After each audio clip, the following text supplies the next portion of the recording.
오늘 주신 말씀을 가지고 불가능을 뚫고 전진하라는 제목으로 함께 말씀의 은혜를 나누려고 합니다. 젠 브리커라는 여인이 있습니다. 이 여인은 고개 사회자, 또 체조 선수입니다. 그는 다리 없이 태어나서 친부모로부터 버림을 받아 입양 가정에서 자라게 됩니다. 그러면서 그녀의 자라온 이야기를 우리 영상을 통해서 한번 잠시 만나보도록 하겠습니다. 영상 준비됐나요? 네, 젠 브리커의 이야기를 영상으로 만나보겠습니다.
네, 젠을 입양한 그 부모가 이 젠에게 처음에 가르쳐 주었던 단어가 있습니다. 그것은 나는 절대 안 돼. 내 두 다리가 없는데 어떻게 해, 엄마, 아빠. 절대 안 돼. 할 수 없어라는 이 단어를 절대로 하지 않도록 가르쳤다고 합니다. 다리가 없는 대신에 보통 사람보다 발달한 그런 튼튼한 팔림으로 몸을 지탱하고 또 공을 던지는 그런 방법을 터득하게 되는데요. 마침내 그녀는 체조 선수가 되고 또 파워 덤블링 주 챔피언의 자리에까지 오르게 됩니다. 쟤는 운동신경뿐만이 아니라 예술적인 그런 감각도 아주 뛰어나서요. 유명 가수와 함께 투어를 다니면서 전 세계에 공연을 하고 또 TV쇼에 출연하는 등 유명 인사가 되었습니다. 그리고 사람들에게 감동과 희망을 안겨주는 그런 강영사도 되었습니다. 쟤는 자신을 불구자로 여기지 아니하고 하나님의 선물이라고 믿었기 때문에 오히려 날마다 자신의 몸에 대한 그런 감사를 하였습니다. 어떤 일이든지 스스로 불가능하다고 단정해버리면 그 불가능의 장벽을 넘어설 수가 없습니다. 오늘 본문은 이 불가능한 일들을 넘어서 전진해가며 가능하게 만드는 그런 이야기들을 기록하고 있습니다. 여러분 아시다시피 이스라엘 백성들은 하나님의 은혜와 모세의 인도로 430년 동안 애굽에서 종살이하다가 이제 그곳에서 벗어나서 생활하게 됩니다. 그런데 이스라엘 백성들은 끊임없이 불평과 불만을 쏟아놓습니다. 그로 인해서 40년 동안 또 광야 생활을 하게 됩니다. 파란만장했던 40년의 그 광야 생활을 마치자 그들의 리더였던 모세가 죽게 되고 그의 옆에서 그를 보좌했던 여호수아가 이제 모세의 뒤를 이어서 모세의 후임자가 되어 이스라엘 백성들을 이끌고 가나안 땅으로 가게 됩니다. 그들이 이주할 최종적인 목적지는 가나안 땅입니다. 이제 강 하나를 마주하고 이 강만 건너면 이제 가나안 땅에 입성하게 됩니다. 1절에 보면 요단강 동편 시딤이라고 나옵니다. 그곳에 진을 치고 있던 그들은 요단강 바로 앞으로 이동하여 다시 진을 칩니다. 근데 그들에게 문제가 두 가지가 일어나게 됩니다. 하나는 요단강이 그들을 막고 있다는 것이죠. 이스라엘 백성들이 건너가기 위해 다다른 이 요단강은 요단강의 마지막 부분인 사해와 만나는 지점입니다. 바로 시딤, 이렇게 화살표 빨간색으로 되어 있죠. 여기가 시딤인데요. 북쪽으로부터 약 11km 떨어진 곳에 하류에 지금 위치하고 있습니다. 더욱이 이스라엘 백성들이 이 요단에 도착한 시기는 언제인가? 다음 화면 한번 넘겨주세요. 헤르몬 산에 눈이 녹고 이른 비가 내려서 강물이 범람할 때입니다. 평소에 30m의 강폭이 10배 이상 늘어나고 1에서 2m의 수위가 3에서 4m까지 깊어지고 여기에 유속이 무려 16km나 된다고 합니다. 이러한 강을 지금 어린아이부터 시작해서 어른에 이르기까지 수십 명, 아니 수많은 사람들이 이 범람하는 이 강을 건너 가나안 땅으로 들어간다는 것은 도저히 불가능한 일입니다. 또 하나의 문제는 4절에 있습니다. 4절에 보시면 그들은 가나안 땅을 한 번도 가본 적이 없는 그런 사람들입니다. 이스라엘 백성들에게 있어서 이 가나안 땅은 너무나 낯선 타국과 같은 것이죠. 제가 처음 일본에 들어간 때가 26살 때입니다. 26. 카나가와현이라고 하는데요. 지금 보시면 카나가와현 보이나요? 저기 2A, 1A 그 도로 옆에 보면 있는데요. 일본의 이 카나가와현에 어머니가 살고 계셨습니다. 처음 비행기를 타고 낯선 나라인 저 일본 땅을 가려고 하니 너무너무 설레었어요. 근데 저기 곳에 어머니가 계신 곳은 교통편이 어떻게 되냐? 공항에서 내려서 2시간 리무진을 타고 내려서 전철을 환승해야지 갈 수 있는 곳입니다. 그런데 비행기 티켓을 예매했는데 나리타 공항에 도착하자마자 바로 리무진이 없는 거예요. 2시간 뒤에나 리무진을 탈 수가 있었습니다. 그 당시에는.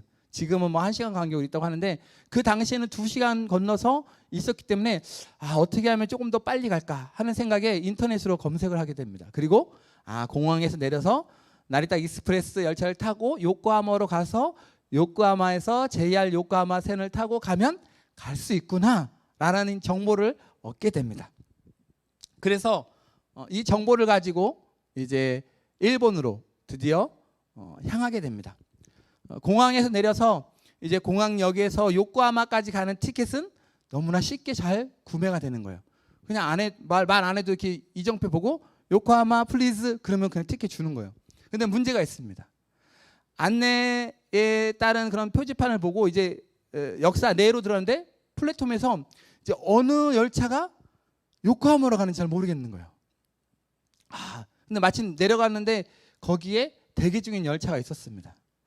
물어보긴 물어봐야 되는데 누구한테 물어볼까 하다가 저쪽에 2명의 여성분이 서로 이야기하고 있는 모습을 보게 됩니다. 딱 보니까 그래도 젊어요. 그래서 잘됐다.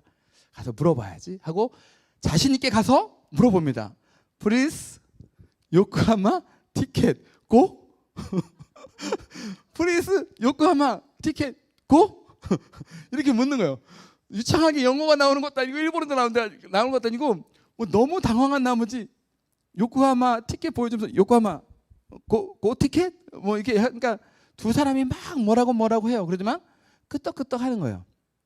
그래서 마침내 이 나리타 익스프레스 기차를 타고 열차를 타고 요코하마까지 가게 됩니다. 근데 요코하마에서 내렸는데 거기서 또 문제가 있어요. 환승을 하려면 우리처럼 이렇게 편하게 환승하는 게 아니라 나갔다 다시 환승해야 되는 거예요. 그러면 또 나가면 그 요코하마가 여러분 아시다시피 굉장히 번화가입니다. 이 플랫폼이 한 14개 정도 돼요.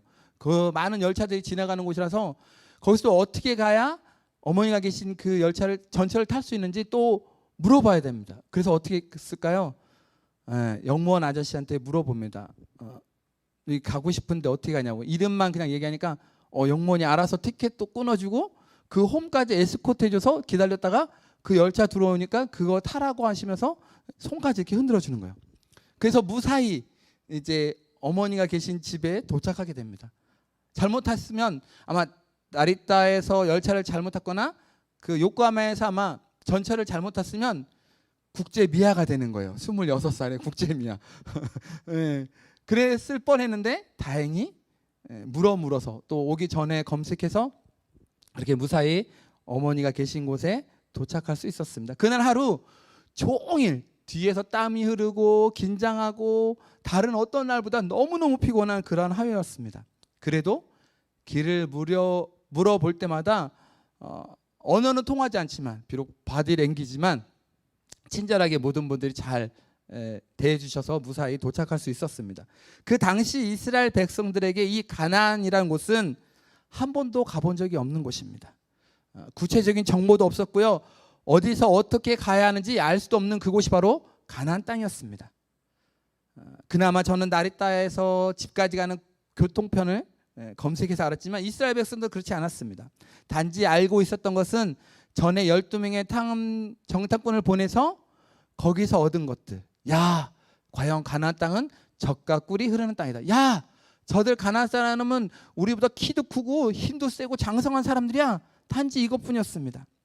범람하는 요단 강물의 물속으로 들어갈 수도 없고 설사 이 장애물을 건넌다고 해도 낯선 그곳에서 어쩌면 민족 전체가 몰살당할 수 있는 그런 문제들 투성이었습니다.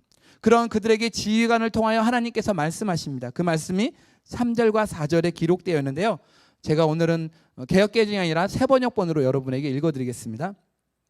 당신들은 레위 사람 제사장들이 주 당신들 하나님의 언약궤를 들어서 매는 것을 보거든 진을 철수하여 제사장들의 뒤를 따르시오. 당신들이 이전에 가보지 않았던 길을 가기 때문에 제사장들이 당신들이 가는 길을 안내할 것이요. 그러나 당신들과 언약궤 사이는 2000보쯤의 거리를 띄우고 그 궤에 가까이 가지 마시오라고 말합니다. 그들은 제사장들이 하나님의 언약궤를 메고 들어가는 것을 보고 나서 천막을 걷어 진을 철수하고 그들을 뒤따르라고 말합니다. 하나님의 언약궤는 원래 지성소 안에 있었습니다. 이 언약궤 안에는 십계명과 또 아론의 쌍난 지팡이 또 만나 항아리가 들어 있습니다. 무엇보다도 이 언약궤는 하나님의 임재를 상징하는 것입니다. 하나님과 이스라엘 사이에 맺어진 언약, 다시 말해서 하나님께서 이스라엘 백성들과 언제 어디서나 함께 하신다는 그 언약의 약속이 바로 이 언약궤입니다. 언약궤를 따르라는 것은 하나님의 인도하심을 따르라는 것입니다. 하나님의 보호하심을 의미하는 것입니다.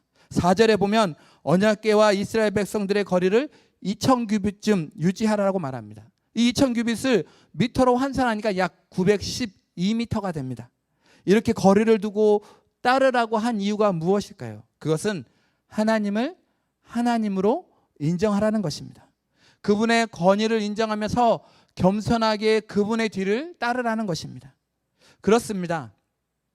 불가능을 뚫고 하나님이 예비하신 그 미래의 땅으로 나아가기 위해서는 나의 무지함과 나의 연약함을 인정하고 겸손히 하나님의 그 인도하심을 따라가야 되는 줄로 믿습니다. 마찬가지입니다.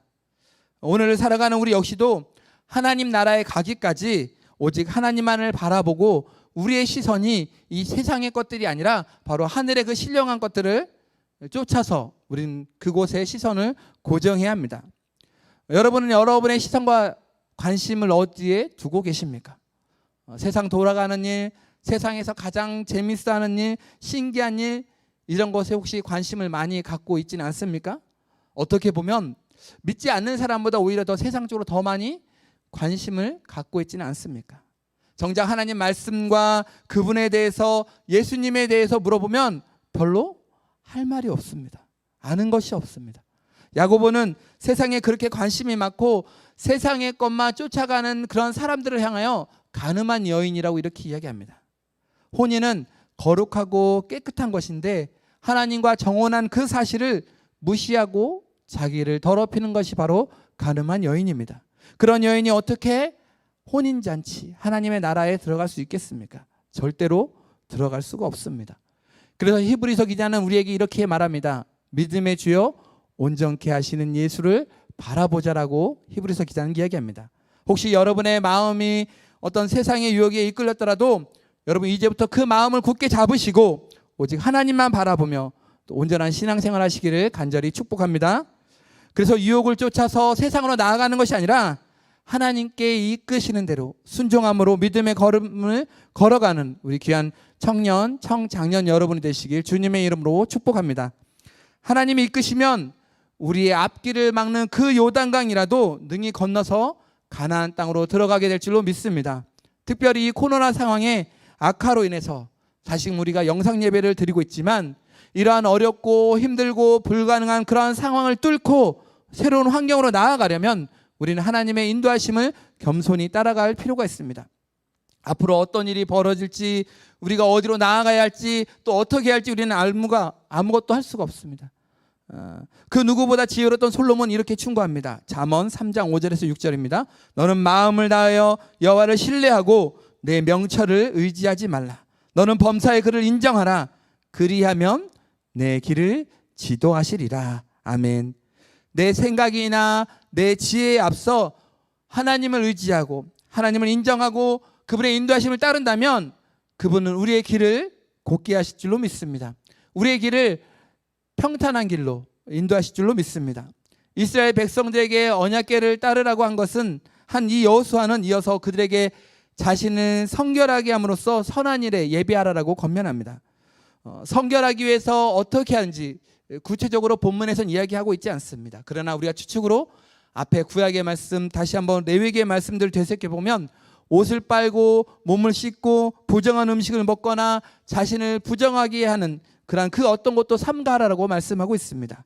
특별히 출애굽기 19장에 보면 하나님께서 시내산에서 이스라엘 백성들에게 율법을 주실 때도 동일하게 말씀하십니다. 출애굽기 19장 10절입니다. 여호와께서 모세에게 이르시되 너는 백성에게로 가서 오늘과 내일 그들을 성결하게 하며 그들에게 옷을 빨게 하고 준비하게 하여 셋째 날을 기다리게 하라. 이는 셋째 날에 나 여호와가 온 백성의 목전에서 시내산에 강림할 것이니. 아멘.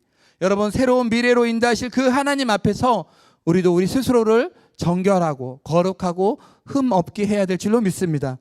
우리는 우리를 이 세상의 것들에 매여 만들고 또 주님께 더 가까이 나가지 못하게 하는 방해 요소들이 있을 수 있습니다. 그것은 우리의 불신앙일 수도 있고 완고하고 완악한 우리의 마음이나 우리의 못된 행동일 수도 있습니다. 어떤 물건일 수도 있고 SNS도 있고 또 인터넷이나 각종 여러 가지 게임이나 어떤 습관이나 내 마음의 생각일 수도 있습니다. 이러한 것들은 그 자체가 죄일 뿐만이 아니라 하나님이 우리에게 내려주시고자 하는 그런 은혜도 제한하는 것들이 됩니다. 그러므로 우리는 하나님에게서 멀어지게 하는 바로 이러한 것들로부터 우리는 벗어나야 될 줄로 믿습니다. 하나님의 미래를 온전히 경험하며 은혜를 받고자 한다면 아무리 좋은 것이라도 우리는 절제해야 될 줄로 믿습니다. 하나님이 우리에게 중요하게 생각하는 것이 한 가지 있습니다. 그것은 늘 우리 자신을 깨끗이 씻어서 하나님의 쓰임에 합당하도록 예비되어 있느냐 하는 것입니다. 이제부터라도 내 자신의 안과 밖 그리고 마음과 행실을 깨끗하게 함으로써 하나님께서 하나님께서 하시고자 하는 그런 선한 일을 준비하시는 저와 여러분 되시길 주님의 이름으로 축복합니다. 우리가 할 수 있는 성결의 또 다른 방법이 한 가지가 있습니다. 그것은 유혹에 맞서는 것입니다. 육신의 연약함으로 죄를 완전히 안 지을 수도 없지만 최선을 다해서 우리에게 다가오는 이런 유혹들을 우리는 빠지지 않게 선택할 수 있어야 합니다. 마르틴 루터는 이런 말을 했습니다. 새가 머리 위를 나는 것은 어쩔 수 없지만 머리 위에 둥지를 트는 것은 막을 수 있다. 무슨 말일까요? 죄의 유혹이라는 이 새가 우리 머리 위를 나는 것은 어떻게 할 수 없지만 이 새가 우리 안에 둥지를 만드는 것은 누구 책임이다? 우리. 바로 내 책임이라는 것입니다. 우리는 욕심을 따라 선택할 수 있고 하나님의 말씀을 따라 선택할 수 있습니다. 여러분은 어떤 선택을 하시겠습니까? 유혹의 선택을 하시겠습니까? 아니면 하나님의 말씀의 선택을 하시겠습니까? 시험이 왔다고 그냥 속수무책 그 시험에 빠지시겠습니까? 유혹이 닥쳐와도 무조건 굴복하시겠습니까? 저는 여러분이 말씀과 성령으로 무장하여서 시험과 유혹의 아예 초기 단계부터 박살내는 그럼 우리 참되게 멋진 청년, 청장년 여러분 되시길 주님의 이름으로 축원드립니다. 하나님은 이스라엘 백성들에게 스스로를 성결하라고 말씀하신 후에 또 해야 할 것이 있다라며 다시 한번 그들을 향하여 말씀하십니다. 6절입니다. 여호수아가 또 제사장들에게 말하여 이르되 언약궤를 메고 백성이 앞서 건너라매 곧 언약궤를 메고 백성이 앞서 나아가니라. 아멘. 여러분, 이 말씀이 어떻게 다가오십니까? 그냥 건너라고 그렇게 들려지십니까? 그냥 횡단보도를 건너라고 하는 말씀일까요? 그냥 중동고가를 그냥 밑에서부터 저쪽 남쪽에서 북쪽으로 이렇게 넘어가라고 그렇게 들리십니까? 앞에서 말씀드렸듯이 지금 요단강은 범람하여서 지금 수위가 굉장히 높은 그런 때입니다. 범람하는 이 강에 발을 집어넣는다는 것은 자살행위입니다. 그냥 죽는 거예요. 누가 이렇게 하겠습니까? 근데 여러분, 여기서 중요한 사실을 한 가지 알 수가 있습니다. 하나님께서는 단순히 건너라고 명령하실 뿐만 아니라 무엇을 주시느냐? 언약의 말씀도 함께 주신다는 것입니다. 본문 말씀은 아니지만 11절부터 13절 말씀 함께 보겠습니다. 보라, 온 땅에 주의 언약궤가 너희 앞에서 요단을 건너가나니 이제 이스라엘 지파 중에서 각 지파에 한 사람씩 12명을 택하라. 온 땅에 주 여호와의 궤를 맨 제사장들의 발바닥이 요단물을 밟고 멈추면 요단물 곧 위에서부터 흘러내리던 물이 어떻게 된다고요? 끊어지고 한 곳에 쌓여 서리라. 아멘. 제사장의 발바닥에 강물이 닿으면 물줄기가 끊어질 것이라고 말씀합니다. 강물은 여전히 이스라엘 백성들을 가로막고 있습니다. 눈에 보이는 현상 불가능해. 어떻게 우리가 저 강물을 건널 수가 있어? 안 돼. 우리에게 미래는 없어. 라고 이야기합니다. 이제 그들은 선택해야 합니다. 하나님의 약속의 말씀을 의지하고 미래를 향하여 한 발을 내딜 것인지, 아니면 스스로 안전을 도모하여서 다시 아무것도 할 수 없는 그 광야를 향하여 돌아갈 것인지, 둘 중에 하나를 선택해야 하는 그런 순간이 되었습니다. 선택의 기로에 놓인 이스라엘 백성들은 과연 어떤 선택을 했을까요? 그들은 하나님의 말씀을 의지하고 믿음의 모험을 택합니다. 그러자 어떻게 되었을까요? 요단강에 이르러 궤를 맨 제사장들의 발이 물가에 잠기자 위에서부터 흘러내리던 그 물이 온전히 끊어집니다. 그리고 이스라엘 백성들이 요단강을 건너서 그 많은 어린아이부터 노년에 이르는 그 많은 사람들이 가나안 땅을 걸어가게 되는 그런 축복을 받게 됩니다. 사랑하는 청년, 청장년 여러분, 우리도 이 사람들처럼 하나님의 말씀에 의지하여 믿음의 한 걸음 한 걸음을 내디뎌야 될 줄로 믿습니다. 우리가 믿는다는 말을 참 많이 합니다. 믿어. 너 예수 믿어? 믿어. 너 믿어? 믿어? 한명이 믿어? 믿어. 믿는다는 말을 참 많이 해요. 이 믿는다는 말은 어떤 말일까요? 교회에 다닌다는 말이 아닙니다. 믿는다는 것은 하나님의 말씀을 사실처럼 믿는다는 거예요. 그리고 그 믿음에 의지하여 행동한다는 것입니다. 눈에 보이는 것으로는 전혀 아닌 것 같지만, 상식적으로 이해가 잘 되지 않지만, 하나님과 하나님의 말씀을 언제나 신뢰하고 그 말씀대로 옮겨가는 것, 그것이 바로 믿음인 줄로 믿습니다. 믿음은 보이지 않는 것이기 때문에 믿기가 어렵습니다. 믿음으로 행동하기에는 여러 가지 두려움과 염려와 걱정거리가 있습니다. 그러나 하나님을 신뢰하고 말씀에 의지하여 순종함으로 나아갈 때에 하나님의 크고 놀라운 일들을 경험할 수 있게 되는 것입니다. 위대한 일은 생각이나 말만으로 어떤 토의나 회의로 이루어지는 것이 아닙니다. 과감하게 내가 있는 곳을 떠나서 또한 과감하게 결단도 내려야 할 때가 있습니다. 불가능해 보이는 상황이지만 하나님을 더욱 신뢰하며 또 믿음의 모험을 떠난다면 하나님께서 우리의 불가능한 그 길을 열어주시고 새로운 은혜의 땅으로 들어서게 될 것입니다. 찬양팀 앞으로 나와서 결단 찬양 준비해 주세요. 지금 우리가 처해 있는 상황은 그리 썩 좋은 그런 상황이 아닙니다.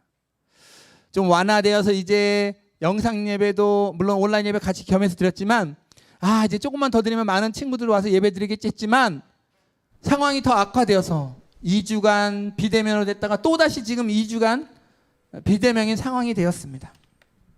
자영업 하시는 분들은 이제 좀 경기가 좀 좋아지고 코로나도 잠잠해져서 엄청 많은 식량과 여러 가지 손님들을 맞이할 준비로 분주였는데, 다시금 비대면, 또 비대면, 뭐 영업도 뭐 10시, 뭐 6시 이후에는 뭐 2명밖에 안 모일 수가 없는 그런 형편 가운데 있습니다.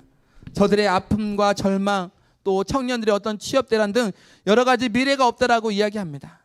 불가능의 강이 가로막고 있고 우리는 그 어떤 것도 할 수 없는 것 같지만, 그래서 우리는 더 무력하고 절망감에 있지만, 그럼에도 불구하고 감사한 것은 이 불가능한 것을 가능케 하시는 하나님이 저와 여러분과 함께 하신다는 것입니다.